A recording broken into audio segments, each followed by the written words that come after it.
मैं जम्मू से आए हुए तमाम मेहमानों का वेलकम करता हूं। मैं सबसे पहले जनाब गुलजार चौधरी साहब से गुजारिश करूंगा कि 1 मिनट के लिए प्लीज अपना। जनाब, मैं आपसे 2-3 बातें रखूंगा। एक तो जनाब के पास डिपार्टमेंट है ट्राइबल। सर, यहाँ पे 2014 से पहले 11-12 में यहाँ पे कालाकोट में एक गुजर बकरवाल हॉस्टल बनाया गया, जो कि 5-6 साल से पैसे एडीसी के पास पड़े हुए हैं। आज दिन तक उन लोगों को पैसे नहीं मिले। जिन लोगों ने जमीन दी 1 करोड़ कुछ लाख रुपया यहाँ एडीसी के पास पड़ा हुआ है, लेकिन वो देने के लिए जब भी ये जाते हैं कोई पता नहीं अब क्या बात है, कोई पीछे से प्रेशर आता है, इनको आज दिन तक वो पैसा नहीं दिया गया। यहाँ जब पीएचई के रिलेटेड मैं आपको बताऊं कि यहाँ पे 4 महीने से तत्ता पानी से मोटर चढ़ी हुई है, आज दिन तक ये मोटर नहीं लगा सके। जहाँ जहाँ पीएचई वालों को फोन करते हैं वो बोलते हैं मैकेनिकल के पास जाओ। मैकेनिकल का एक यही है, यहाँ पे हमें कोई समझ नहीं आती, कोई डिपार्टमेंट हमें मिलता ही नहीं। कोई किसी को भी बोलो, एक मोटर आज लगाते हैं, आधा घंटा चलती है, आधे घंटे के बाद फिर चल जाती है। कोई मोटर मुझे नहीं लगता इनकी 2 घंटे से ऊपर मोटर चली हो। यहाँ बैरगवा से लोग आए हुए हैं, उनको 4-5 महीने से पानी का एक बूंद भी नहीं उनको मिली। मैं आप लोगों को एक बात बोलना चाहूंगा कि आप लोग कुछ लोग बोलते हैं कि ठाकुर यशुवर्धन सिंह हार गया है। ठाकुर यशुवर्धन सिंह हारा नहीं, ठाकुर यशुवर्धन सिंह यहाँ से जीता हुआ। मैं आपको इसका कारण बताऊं। मेरा यहाँ पे जो मुकाबला हुआ वो मेरा किसी यहाँ के लीडर से, किसी कंटेस्टेंट के साथ नहीं हुआ। मेरा मुकाबला सेंट्रल गवर्नमेंट, सेंटर की हुकूमत से हुआ। मुझे एक बात आप बताए, जब मैंने यहाँ से इलेक्शन लड़ी तो मुझे डीलिमिटेशन में जावेद राणा साहब 40,000 वोट मेरी कॉन्स्टिट्यूंसी का बाहर निकाला गया। मुझे लोगों ने बोला कि आप ये करें वो करें। मैंने कहा मैं इलेक्शन कालाकोट से ही लड़ूंगा, जीत हार अल्लाह ताला और भगवान के ऊपर है, पर इलेक्शन में अपनी कॉन्स्टिट्यूंसी, अपने वालिद की कॉन्स्टिट्यूंसी से लड़ूंगा।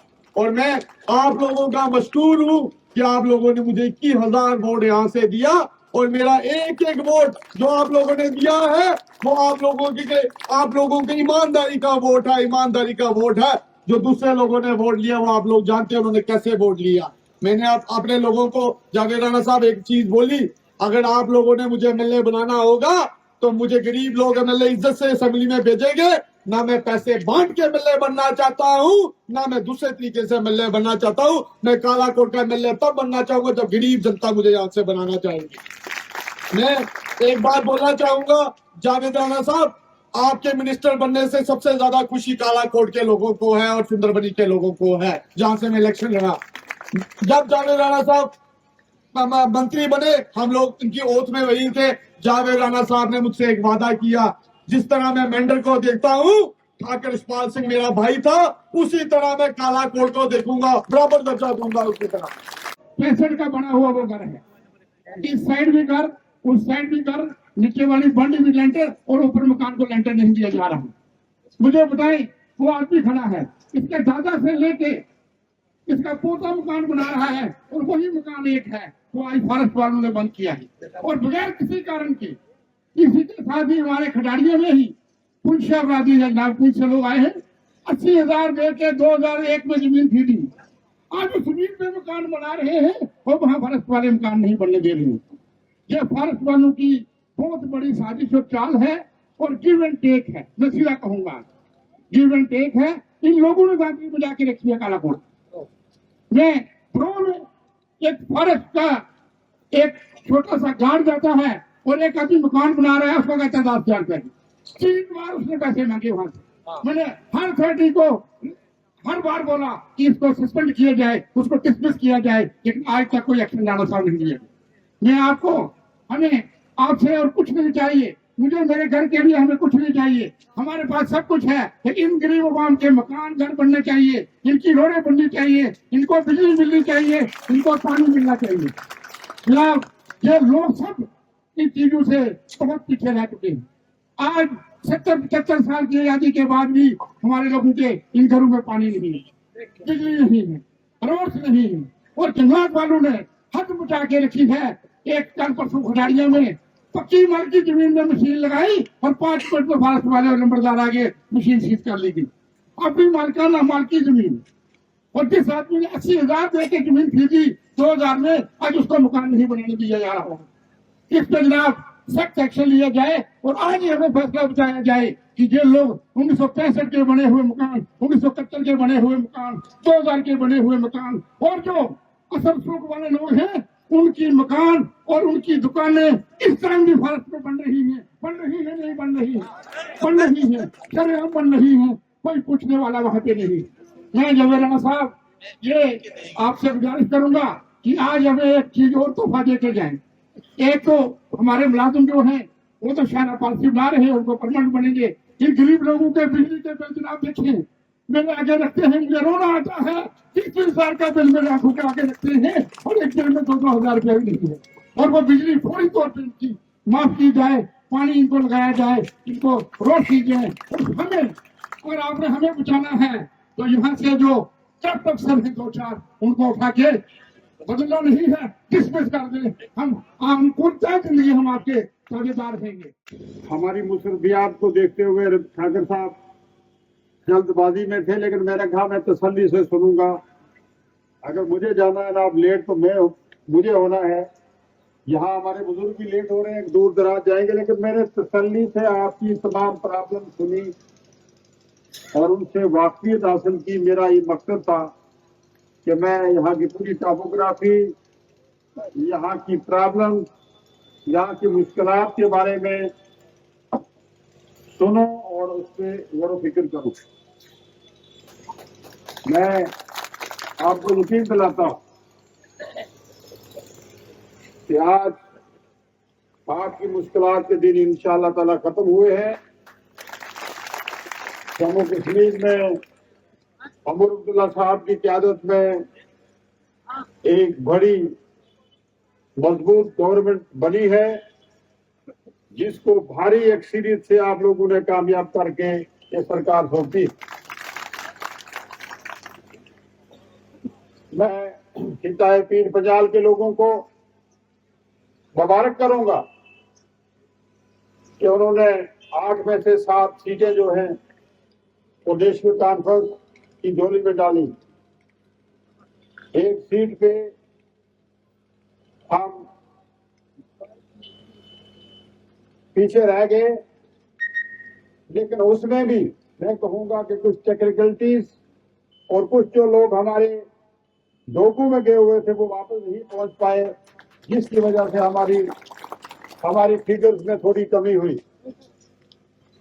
लेकिन मैं यकीन दिलाता हूं कि आप खुद को हारा हुआ तस्वर न करें, आप जीते हुए हैं। आप उस तंजीम के साथ हैं जिस तंजीम का सफाई आपके सामने खड़ा है, जिस तंजीम के इस यूटी में, जिसको हम रियासत ही कहेंगे, चीफ मिनिस्टर है। और जिस तंजीम से सबसे बड़ी बात खिताए पीर पंजाल के लोगों को मुबारक की है, मैं कहूंगा कि उन्होंने 7 सीटें दी और जम्मू कश्मीर नेशनल कॉन्फ्रेंस ने उमर अब्दुल्ला साहब की क़यादत ने हमें एक डिप्टी चीफ मिनिस्टर और एक कैबिनेट मिनिस्टर दिया। ये सबसे बड़ी बात है कि पहली बार जम्मू कश्मीर की सियासी तारीख में खिताए पीर पंजाल को डिप्टी चीफ मिनिस्टर और कैबिनेट मिनिस्टर एक ही वक्त दिए हैं, और वो दिए हैं नेशनल कॉन्फ्रेंस ने। उमर अब्दुल्ला साहब चीफ मिनिस्टर ने और डॉक्टर फारूक साहब जो नेशनल कॉन्फ्रेंस के सदर मोहतरम है, जिनकी क़यादत से ये सारा सिस्टम चल रहा है, जिनकी क़यादत में उन्होंने और उनका प्यार जो खिताए पीर पंजाल के साथ रहा है, उमर साहब का और डॉक्टर फारूक अब्दुल्ला साहब का, ये उसी का सबूत है कि आज 2 कैबिनेट मिनिस्टर, एक डिप्टी चीफ मिनिस्टर और दूसरा कैबिनेट मिनिस्टर आपके सामने खड़ा है। मैं डिप्टी चीफ मिनिस्टर साहब की तरफ से भी और आपकी तरफ से भी आपको यकीन दिलाता हूं कि इंशाअल्लाह ताला आपकी परेशानी के दिन गए, अब आपका टाइम है आगे।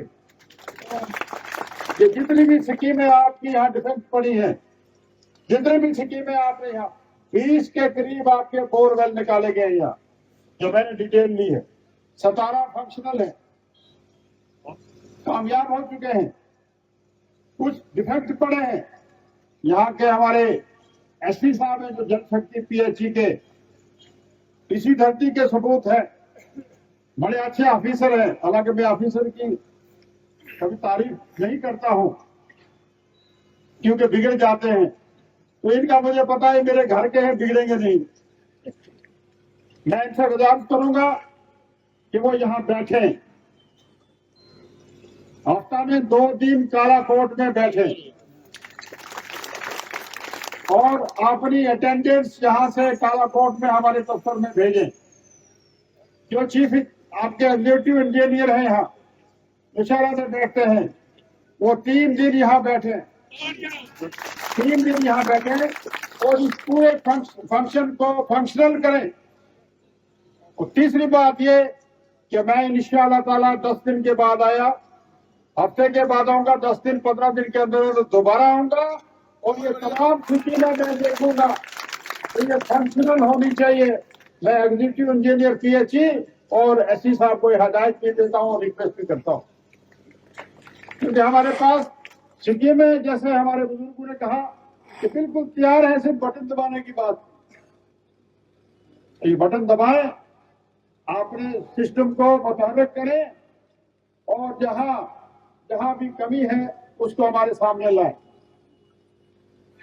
हमने 21 को डिस्ट्रिक्ट ऑफिसर के साथ एक मीटिंग रखी थी जिसमें आपके डीडीसी मेंबर्स भी होने थे। शायद अभी मुझे मैसेज आ रहा है कि शायद उमर अब्दुल्ला साहब की कोई मीटिंग है, उसके लिए भी मैं गुजारिश करूंगा कि हम अलग से, अगर वो मीटिंग हमारी हुजूरी में ना हो पाई उमर अब्दुल्ला साहब की मीटिंग की वजह से, हम जम्मू में मीटिंग करेंगे और हमारे जितने भी डीडीसी हैं यहाँ के, हमारे नुमाइंदा लोग यहाँ के हैं और डिपार्टमेंट्स के लोग, उनके साथ बेहतर तरीके से एक डिटेल में जम्मू में बैठ के हम मीटिंग करेंगे और जो भी प्रॉब्लम आपके एरिया की है उसको सॉल्व करेंगे। आप अपने एरिया की प्लानिंग करें, स्कूल बिल्डिंग के लिए, मेडिकल इंफ्रास्ट्रक्चर के लिए, रोड कम्युनिकेशन के लिए जितना भी पैसा लगेगा इंशाअल्लाह ताला वो प्रोजेक्ट हम फंक्शन करवाएंगे। जो आपका गुजर हॉस्पिटल का यहाँ कंपनसेशन का है वो मैं हदायत करूंगा, जो हमारे डिपार्टमेंट के लोग हैं उनको भी, और जो हमारे यहाँ के एडीसी साहब हैं, तो वो जो जब हमारी दूसरी मीटिंग होगी 10 दिन के अंदर अंदर वो कंपनसेशन उन लोगों को मिलना चाहिए। आपने यहाँ गुजर हॉस्पिटल की डिमांड की, वो मेरे जहन में है। इंशाअल्लाह ताला जब हम इस गुजर हॉस्पिटल को स्ट्रेंथन करेंगे, उसके आने वाले टाइम में हम इंशाअल्लाह ताला दूसरा हॉस्टल भी मोगला में, उसके लिए भी हम सोच सकते हैं। लेकिन पहले जो हम पे लायबिलिटी है उस हॉस्टल को बेहतर करने के लिए हम सोचेंगे और आने वाले टाइम में इंशाअल्लाह ताला मैं वादा करता हूं कि आने वाले टाइम में हम मोगला में भी एक हॉस्टल, एक गुजर हॉस्टल देने की पोजीशन में इंशाअल्लाह होंगे।